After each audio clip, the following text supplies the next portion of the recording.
From the California State Senate, this is Senate Spotlight.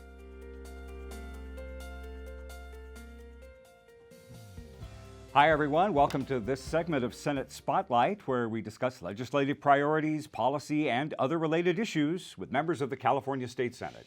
From the state capitol in Sacramento, I'm Brian Green, and we are proud to welcome back our own state senator from Sacramento, Dr. Richard Pan. Thank you. Good to see you. Welcome. Thanks for coming back with us. Oh, thank you. Okay, now, Senator, you are the chair of the Senate Budget Subcommittee on Health and Human Services. Yes. You're chair of the Senate Committee on Public Employment and Retirement. You are chair of the Senate Labor and Industrial Relations Committee, and also chair of the Select Committees on Children with Special Needs, Asian Pacific Islander Affairs, and the 2020 Census, which we'll talk about. Yes. My God, man, when do you sleep? I don't know. Much less have time to talk to us. Well, a lot of work to do. It sounds like it's a busy year for you. In fact, Yes. I do want to talk about some of the ideas and policies that you are investing in and speaking out on here in 2018, in addition to the normal Senate routines and the committees here, including the controversial legislation that is affecting a controversial topic down the road in south of us in San Joaquin County, where there appears to be this potentially conflict-plagued system with a county sheriff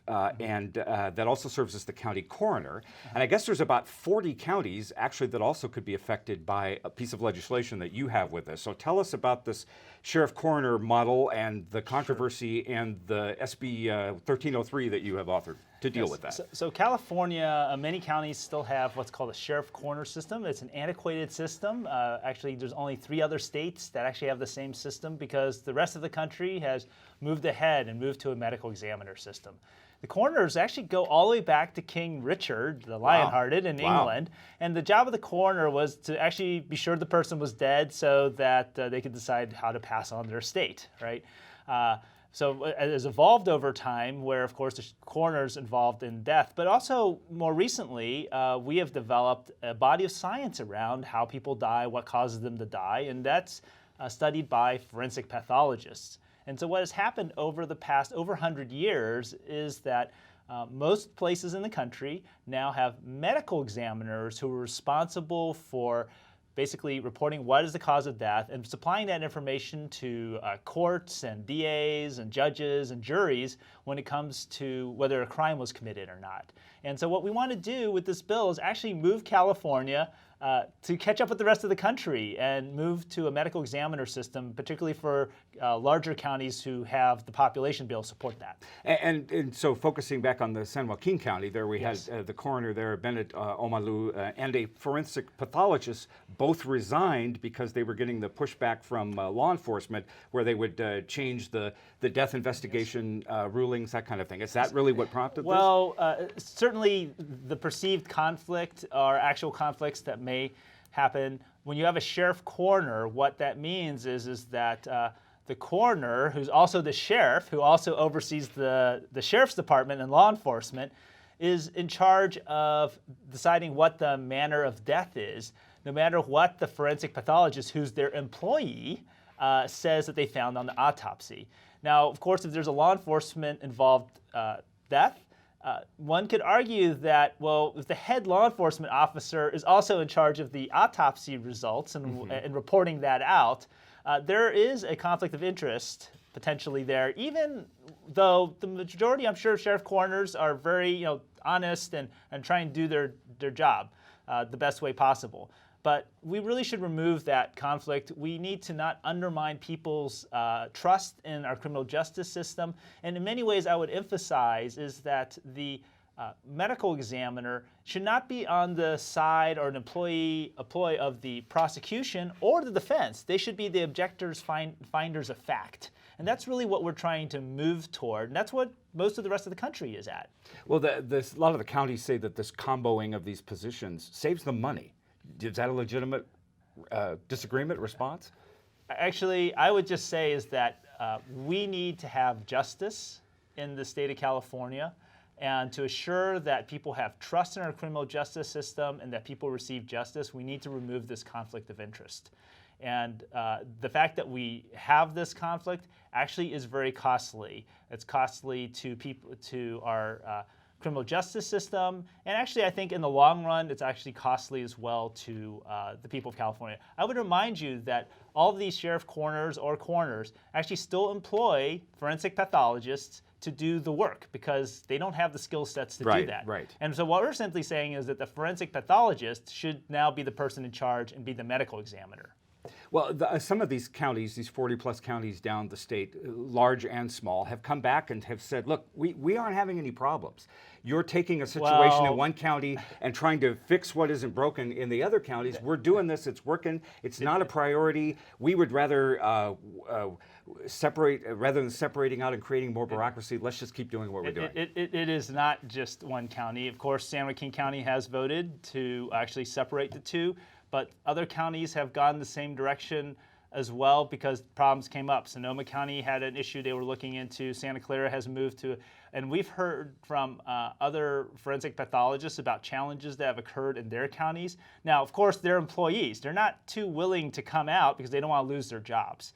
And as I said, even when nothing's happening, that's an inherent conflict to say that the person who's supposed to do the autopsies is the employee of the same person who's in charge of the law enforcement office that's involved in the event.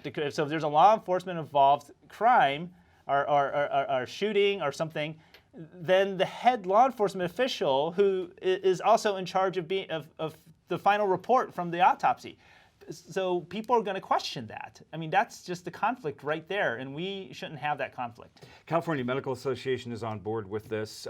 Where are you in the legislative process as we speak? Are more of the counties initially suspicious, perhaps coming on board and seeing your reasoning with this? Well, certainly I hope so. I said San Joaquin County at least has chosen to address this in their own county. But this bill is continuing to move forward, and we've had it passed out of the two committees, policy committees. It's going to appropriations. But I really do think that one of the jobs of government, including state government, is to assure justice. And this bill is about assuring a better justice for the people of California. And another bill, you could say indirectly dealing with the issues of justice, where you definitely had some influence as a legislator and a physician. Going back to last year, Governor signed a bill of yours that would secure funding for UC's Firearm Violence Research Center at UC Davis to access this data needed to examine firearm violence. They established the center in 2016 by legislation, but they need the money to get the data. Tell us about SB 536 from last year. How much money were we talking about? Sure. So in the budget a couple of years ago, actually funded a firearm violence center over at the University of California. And then I authored a bill to create a violent death database because in order for you to do research, you have to have data. And so that data is important to really informing us so we can make evidence-based policy decisions. When we try to decide how do we keep people safe in the state of California, it should be based on evidence. And so a lot of times people make different proposals. They may come from different ideological points of view, but we should really be looking at what's the evidence that shows that something will work or not work, or what will be the actual impact. We should evaluate the policies that we've passed. And from what I understand, we do so much study of other things that kill us, yes, but we don't do that much study on gun violence. Exactly. And unfortunately what happened was the NRA intimidated the federal government to basically defund firearm violence research. And so the state of California is stepping up and making sure that happens. And so we need to continue to push to have research that provides evidence so that we can make evidence-based policy. And from what I understand, too, there's also just so much that we still don't know about gun violence, how people get access to guns, or in particular, even I guess you could say the emotional and psychological reasons that would compel somebody to kill. So I guess this would be part of that as well, too, right? Right. Well, and actually, we should point out that one of the largest causes of gun deaths is actually suicide. So we want to think about what are things that we can do to help prevent suicides, to prevent homicides, to prevent accidental shootings and deaths related to guns. Actually, the bill I did was actually on violent deaths overall, so it isn't just gun violence, although unfortunately gun violence is a large proportion of violent deaths. But we need to better understand these things. We've done this with so many other areas. When we passed laws to study motor vehicle accidents, we weren't trying to ban cars. We wanted to make them safer. And that's what that data has done. And in fact, automobile deaths dropped as we did that research. We need to do the same for violent deaths and particularly firearm deaths. Let's talk about the 2020 census. We have another census coming up in a couple of years. And for decades, the Department of Commerce, the Census Bureau had this policy of tabulating the whole population of the country, not looking at citizenship or status or anything like that. And a couple of years ago, I guess a few U.S. senators had come up with the idea. It was tabled. Well, here we are in the world in the era of Trump, and the citizenship question is coming up on the census, causing a lot of controversy. You are chair of the Select Committee on the Census here for California. Talk about the controversy and the response that at least California is having. So first of all, I just want to remind people that the census has always been about counting everyone who lives in the United States. It's never been about just counting citizens. It's always been about counting everyone who lived in the United States. And in fact, unfortunately, we have the shameful history of slavery, and they counted how many slaves were in the United States when the country was founded. I would point out that when we don't count everybody, that has a profound impact for the next decade on what happens to California and also any other area of the country when it involves the census. And so efforts to, quote, suppress the count, not count everybody, actually is going to be harmful, not just politically, because people talk about, oh, well, census is about deciding how many congressmen you have and what the boundaries of the lines. But census data is also used to decide, for example, how much federal funding we get, because it's based on what the population was in the census. So how much money we get for our roads, how much money we get to help people who are in need, how much money we get for kids, that for seniors. That all depends on the census. And so that information is extremely important. How do we deal with homelessness? We need to be sure everyone is counted, and that's what the focus of our Select Committee is actually to achieve what the founders of the country wanted to have happen with our census, is to ensure that we count everybody. The other thing I would also make note, because I'm a researcher and was a faculty member at UC Davis, is that census data is also used for research to better understand how we can improve our society. And in order to have accurate research, we need to, again, have an accurate, what we call baseline. So we need to know who's living, who actually is in our society. And again, census is really important. And the problem is that if you discourage people from filling out the census, not only does it affect the next 10 years, it will affect any time someone's looking back at what happened between 2020 and 2030, because that's what this is going to be about. Right, so researchers can look decades back and the stats are skewed Exactly. for eternity, essentially. Exactly. Yeah. So when you have a question like, what's your citizenship, you're actually discouraging people from filling out the census. And that is very dangerous to our democracy, and it's dangerous to California. We're going to think about strategies to be sure that everyone's counted, because that is the purpose of the census. That's what the founders of our country wanted to have happen in our census.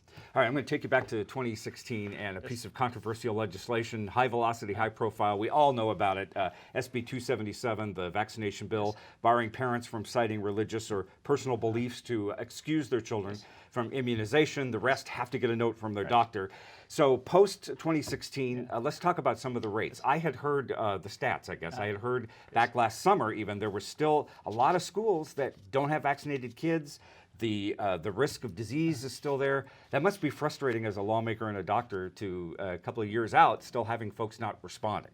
As controversial as this was. Well, first of all, I would point out, actually the bill has been a great success. So the year after the bill was actually implemented, the rate of vaccinations for children entering kindergarten, and don't forget, this is sort of phased in year by year, so we're not going back until they hit 7th grade to check on it. But for the kids that are entering school, they actually were immunized at rates high enough to achieve what's called community immunity. It's to prevent an outbreak of measles. In fact, I would point out that when in 2015, before we did a bill, we had an outbreak of measles that spread across California, in fact, across the country, and over 100 people were infected in the state of California. Actually, just recently in the Bay Area, we had another person who flew in, actually from Europe to the Bay Area with measles. They were unvaccinated, brought measles.